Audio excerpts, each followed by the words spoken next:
Hey, I'm Mel Robbins, and welcome to Radio Headspace. And if you don't know me already, I host the Mel Robbins podcast, where I share personal stories and research-backed tactics that are designed to help you live a better life. So, with that in mind, this week is all about unlocking your potential.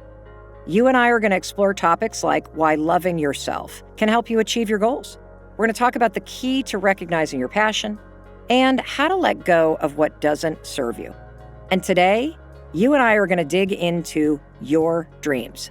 And I'm not talking about the ones that you have while you're sleeping. We're going to talk about the dreams that get you out of bed in the morning.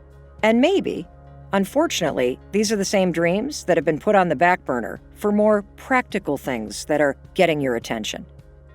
I'm going to share with you today why having dreams is not only important, it is critical, and why you must make them a priority, particularly if you're going through a hard time. Here's the thing about dreaming and why it's so important, particularly if you're in a challenging situation. Let's say that you just lost your job, or you're going through a divorce or a breakup. Why on earth do you need dreams right now? I'll tell you why. Because your dreams act like a beacon out in the future, almost like a lighthouse in a storm.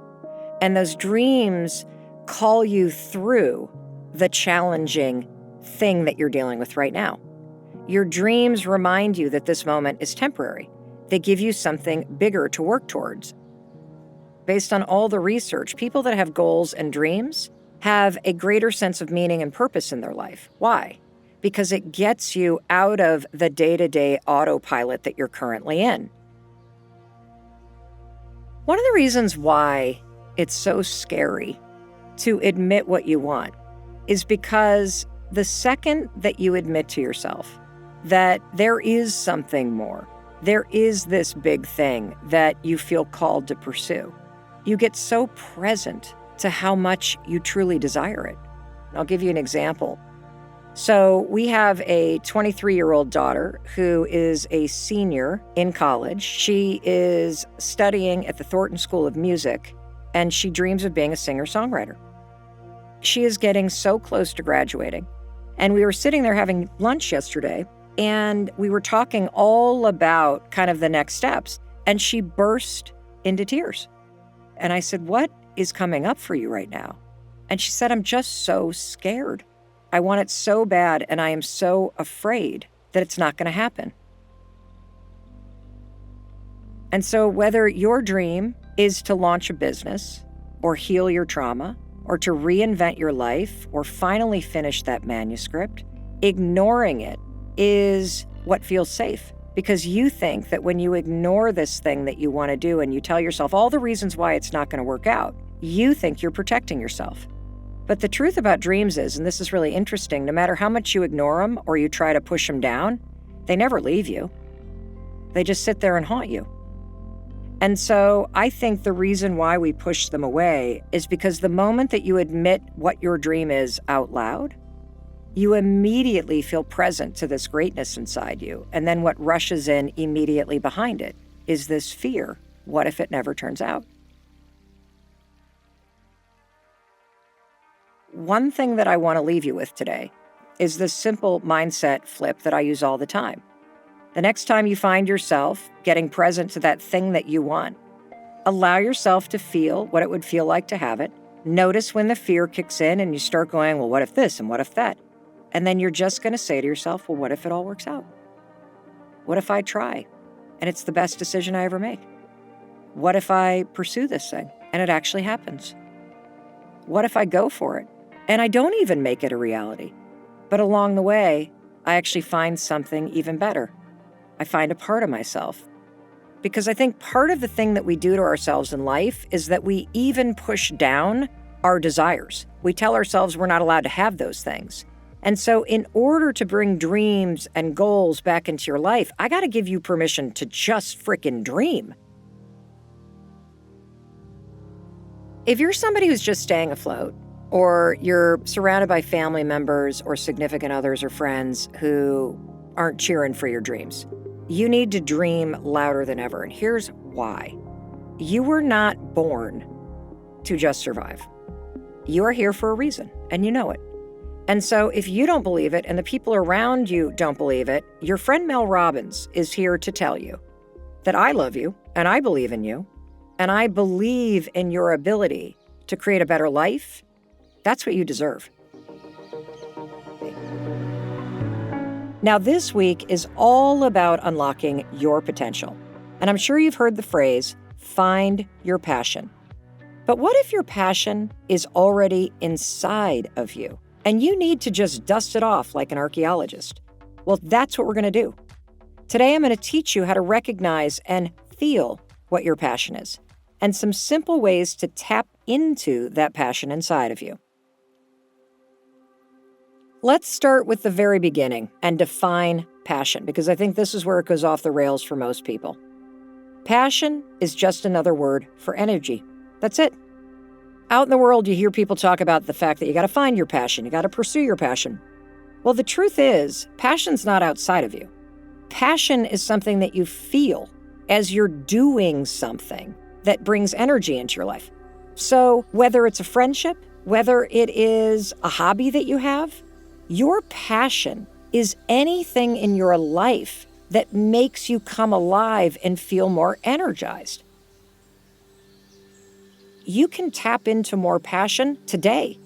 All you need to do is take out a blank piece of paper and write on that piece of paper, who are the people that whenever I hang out with them, I feel more alive, I feel more energized? What are the things that I like doing in my free time that bring me energy, that make me feel alive? For me, I love hiking. I love swimming in the ocean. I love making my podcast. All those things make me feel energized. And so the simple secret to having more passion in your life is that it's not about finding it outside of you. It's about identifying the people, places, things, and activities that naturally make you come alive, and then insert more of that into your life. And you can get super intentional about this, and I'll give you an example. When our now 24-year-old graduated from college, my husband and I sat down with her, and she was just bummed. COVID had destroyed 2 years of her college experience, and I think that happens to a lot of us. You think life is going to go a certain way, and instead of going the way you think it's going to go, it basically punches you in the face. That's where she was. She didn't know how to get unstuck. So my husband and I said, pull out a piece of paper, draw a line down the center of the page. On the left-hand side, I want you to write down and describe a time in your life where you're really happy. So she said, well, the last time that I was really happy was senior year in high school. And so we said, great, describe your day-to-day life. What time did you get up? She's like, oh, I had to get up at 6:30. What were you doing all day? Oh, I was at school with all my friends. And then what'd you do after school? Oh, I was playing a varsity sport, so I was exercising 6 times a week. Oh, and on the weekends, I'd go out twice a week instead of drinking 7 nights a week like I have been because I've been depressed and down and trying to numb my feelings. We said, great, we can see why you're passionate about that kind of life.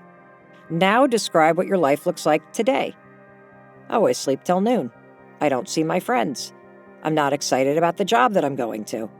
I'm partying 7 nights a week.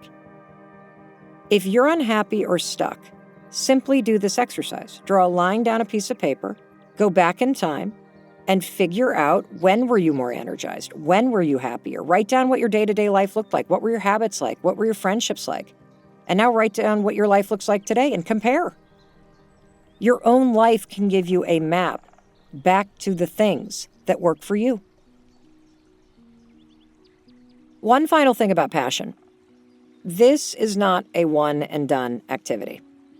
You're going to need to come back to this over and over and over again. Why? Well, because life isn't one big party. There are going to be things that happen to you that knock you on your rear end, that break your heart.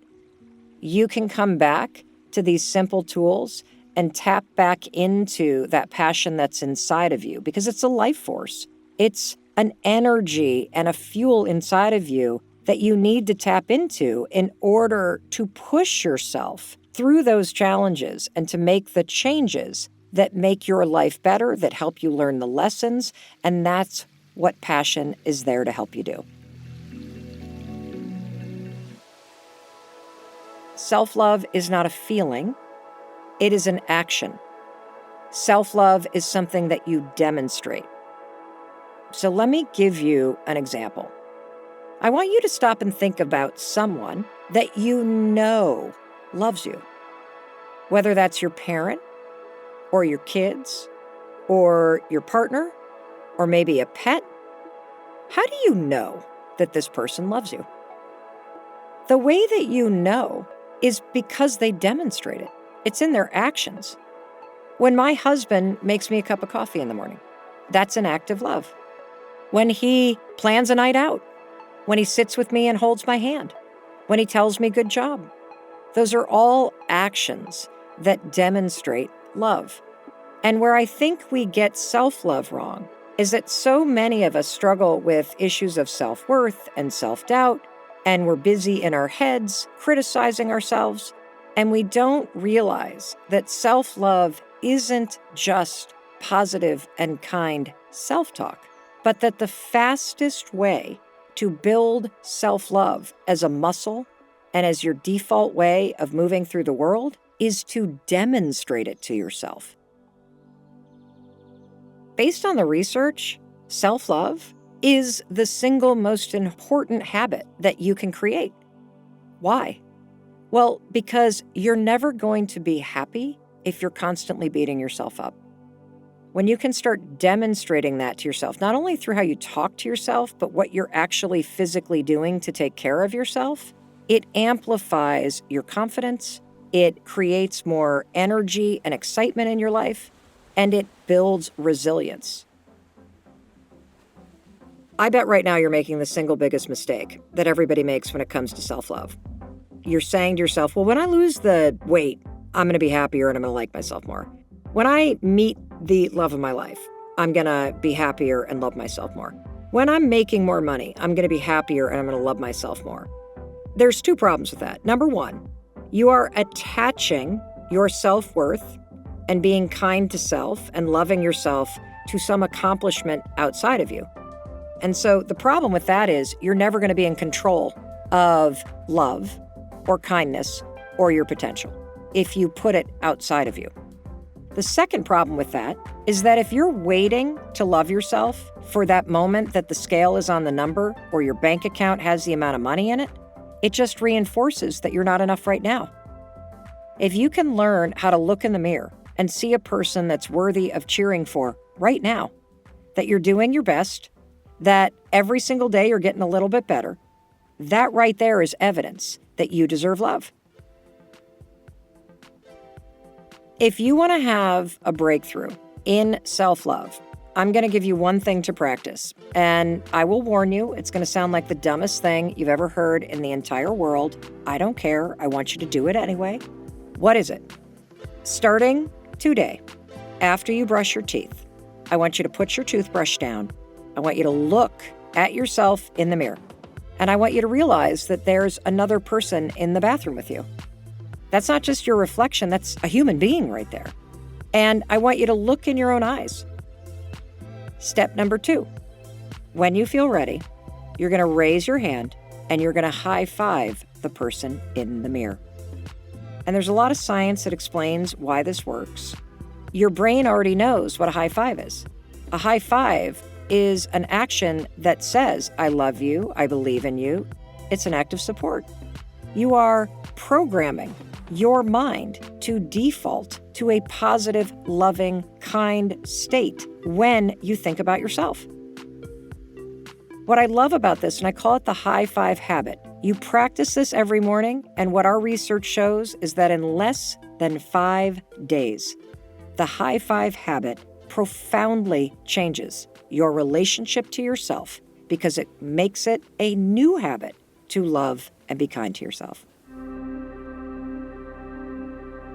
This week, it's all about unlocking your potential. And a big hindrance to your potential is holding on to things that don't serve you. So today, how about you and I talk about the importance of letting go, why it's so difficult, and how you can redirect your energy in order to get what you want in life. The reason why it's so hard to let go is because our brains love what's familiar. even if the job that you're in is sucking your soul dry, or that relationship, it's causing more drama than love, it's still what you know. And any time you go to change, or take a risk, or let go, your brain is going to fight that change because it feels like something new might be dangerous. And I'm here to tell you it's the opposite.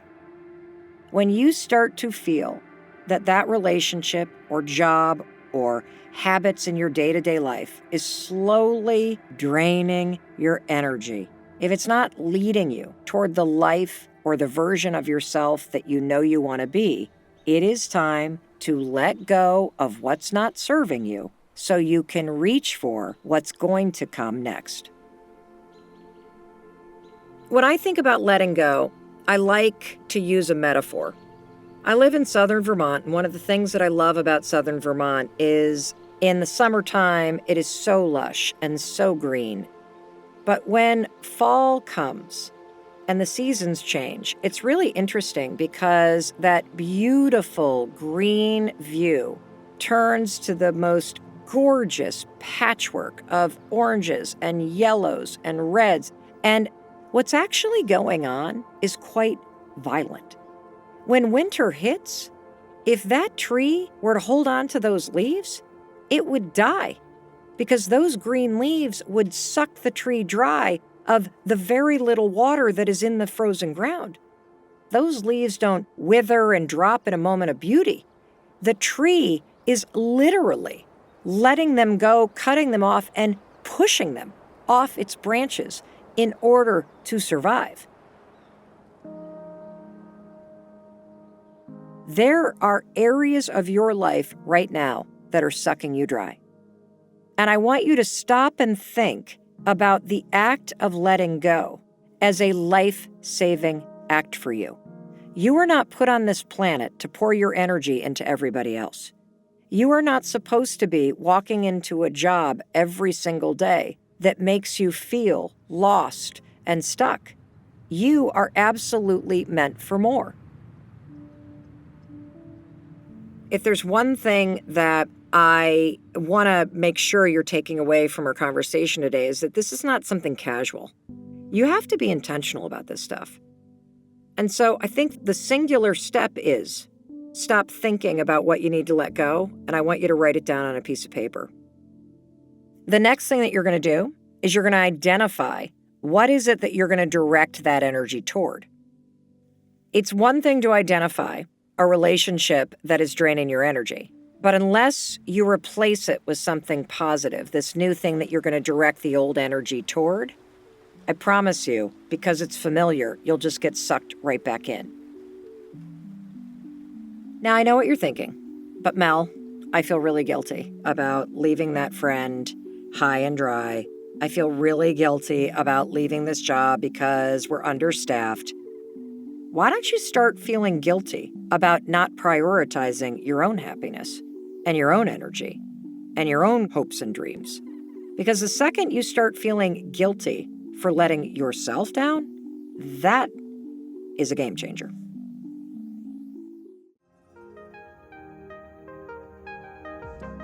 It has been a great week guest hosting. I love talking about how you can tap into your potential, and we are wrapping out the week with a great topic: how to take action. You know what you want. You know what you should do, whether it's a hobby, a promotion, a new career, a life goal, heck, just getting to the gym. But you're sitting there waiting. Just imagine how different your life would be if you took the steps toward creating the life you've been dreaming about. That's what we're going to do today. We're going to talk about why you tend to talk yourself out of creating change, and more importantly, how you can have the courage to finally pursue the things you've been putting off. One of the things that I believe is that action is always the answer. You are not going to think your way to a better life. You're not going to hope yourself to a better life. At some point, you are going to have to move from thinking to doing. This is not only common sense, but unfortunately, it's not common practice. And there's a reason why. You see, we all have this moment, and psychologists call it the difference between a bias toward thinking, which is thinking about what you need to do, versus a bias toward doing what you need to do. I can give you a very simple example that we can all identify with. It is the moment the alarm goes off in the morning. Most human beings do not leap out of bed like a gazelle, full of passion and purpose and excitement and enthusiasm. The moment that the alarm rings, we stop and think about getting out of bed. God, it's early. I'm tired. I don't want to. It's stressful today. As we start to think about getting out of bed, have you ever noticed something? You literally lose your desire to take action. And the first decision of your day is to procrastinate and avoid doing what you need to do. Today, all I want you to do is to just consider this. How different would your life be if you just did the things you didn't feel like doing? How different would your life be if you rolled out of bed when the alarm rang? How different would you be as a person if a month from now you started your day doing all the things you don't feel like? You made your bed. You set an intention for the day. You drank more water.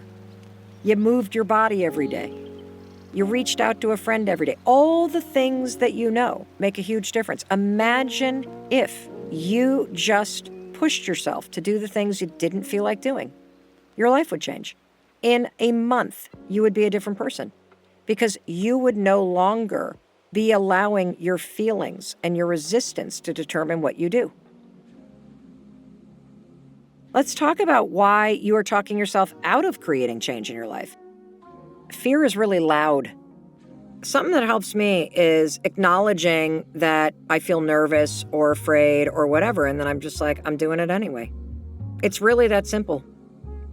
The reason why talking back to your fear can work, fear is something that you feel in your body first, and then when you start to feel your sympathetic nervous system and the fight or flight kick in as you're like, whoa, whoa, whoa, whoa, whoa, and it can happen in a nanosecond. Oop, scary to talk in a meeting. Oop, they asked me to come down to their office and talk to them. Oop.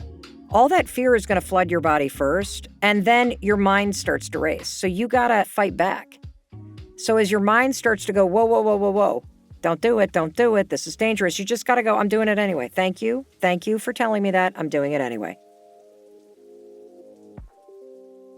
Everybody that has what you want in life, they're not smarter than you. You know what they have that you don't? They have the ability to push themselves to take the actions that you're avoiding right now. And I'm going to leave you with this. What are you going to do about it? You want to write that book? Great, prove it. You want to get in better shape? Great, prove it. You want to be kinder to yourself? Great, prove it. You prove who you are based on the actions that you take when nobody's looking. That's it for me.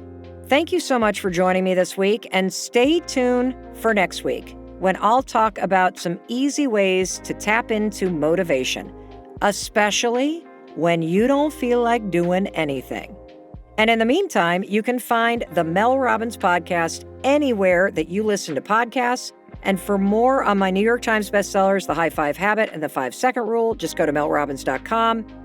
Make sure you make it a great weekend and see me right back here on Monday.